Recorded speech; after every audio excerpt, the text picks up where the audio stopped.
Halo Sobat Matematika, ketemu lagi bersama saya Resti Barokah di video pembelajaran tugas mata kuliah teori bilangan oleh dosen Bapak Dedi Nurjamil. Yuk kita simak. Kali ini saya akan menyampaikan materi mengenai aritmetika sosial. Apa sih aritmetika sosial? Nah, teman-teman, aritmetika sosial itu merupakan salah satu materi matematika yang mempelajari operasi dasar suatu bilangan yang berkaitan dengan kehidupan sehari-hari. Berkaitan dengan kehidupan sehari-hari seperti apa sih? Nah, contohnya dalam kehidupan sehari-hari kegiatan jual beli atau perdagangan sering kita jumpai. Dalam perdagangan terdapat penjual dan juga pembeli. Jika kita ingin memperoleh barang, maka kita harus melakukan pertukaran untuk mendapatkannya. Misalnya, penjual menyerahkan barang kepada pembeli, sebagai gantinya pembeli menyerahkan uang sebagai pengganti barang kepada penjual. Seorang pedagang membeli barang dari pabrik untuk dijual lagi di pasar. Nah, harga barang dari pabrik disebut modal atau harga pembelian, sedangkan harga dari hasil penjualan disebut harga penjualan. Nah, dalam aritmetika sosial akan dijumpai beberapa hal. Yang pertama, untung. Kemudian yang kedua, rugi. Dan yang ketiga, harga pembelian. Dan yang terakhir akan dijumpai adalah harga penjualan. Yang pertama, kita akan membahas mengenai untung. Untung adalah selisih yang didapat antara harga penjualan suatu barang dengan harga pembeliannya dengan syarat nilai harga jual lebih tinggi dari harga pembelian. Rumus untung yaitu harga jual dikurangi harga beli. Yang kedua, rugi. Rugi adalah selisih yang didapat antara harga penjualan suatu barang dengan harga pembeliannya dengan syarat nilai harga jual lebih rendah dari harga pembelian. Rugi rumusnya adalah harga beli dikurangi harga jual. Jadi rugi itu adalah kebalikan dari untung. Kemudian yang ketiga, harga pembelian. Harga pembelian adalah harga untuk membeli bahan baku atau benda yang akan dijual. Nah, harga beli ini rumusnya adalah harga jual dikurangi untung. Nah, yang keempat, harga penjualan. Harga penjualan adalah harga ketika barang atau benda tersebut dijual. Harga jual didapatkan dengan menjumlahkan harga pembelian dengan untung. Rumus harga jual yaitu harga beli ditambah untung. Nah, selain yang empat tadi, dalam aritmetika sosial juga ada istilah bruto, tara, dan neto. Yang pertama, bruto.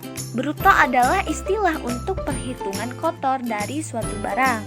Rumusnya adalah bruto sama dengan neto ditambah tara.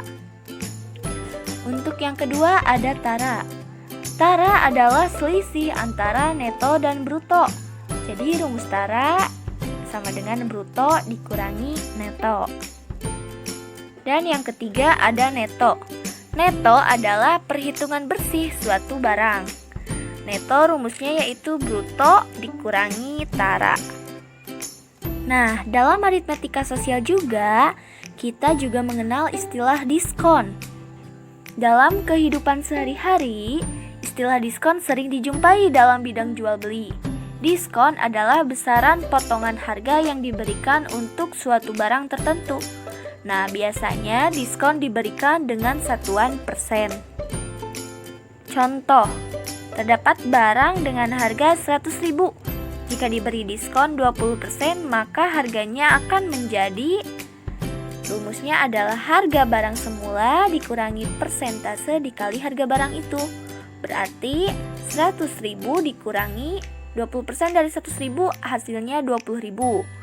Jadi hasilnya adalah 100.000 dikurangi 20.000 yaitu 80.000.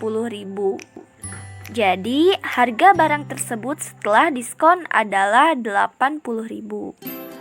Untuk selanjutnya dalam aritmetika sosial ada istilah bunga.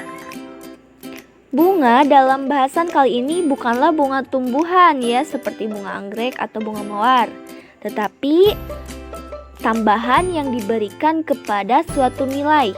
Sama seperti diskon, bunga biasanya diberikan dalam satuan persen. Contoh, Bank AA memberikan bunga 5% per tahun untuk setiap uang yang didepositokan di bank tersebut. Jika Pak Adi mendepositokan uangnya sebesar 10 juta rupiah, setelah 1 tahun berapa nih uang Pak Adi? Maka kita bisa menjawab dengan 10 juta, yaitu kan uang semula ditambah persentase bunga dikali uang semula. Maka 10 juta ditambah 5% dari 10 juta yaitu 500 ribu. Hasilnya adalah 10.500.000. Jadi setelah 1 tahun uang Pak Adi menjadi 10.500.000. Kemudian selanjutnya pajak. Pajak adalah nominal yang akan menambah nilai suatu barang. Pajak pada umumnya juga diberikan dalam satuan persen. Pajak untuk suatu barang akan menambah harga, namun untuk pajak terhadap gaji, hadiah, atau barang yang didapatkan akan mengurangi nilai atau harganya. Contoh, Pak Adi akan membeli sebuah motor dengan harga 25 juta rupiah. Motor tersebut terkena pajak sebesar 10%. Maka berapa harga motor yang harus dibayar Pak Adi? Yaitu berarti 25 juta ditambah harga pajaknya yaitu 10% dikali 25 juta, hasilnya adalah 2.500.000. Maka 25 juta ditambah 2.500.000 hasilnya adalah 27.500.000. Jadi harga motor setelah terkena pajak adalah 27.500.000.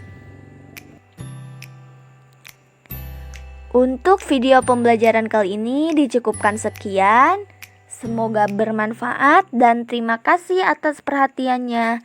Sampai jumpa di video pembelajaran berikutnya. Bye-bye.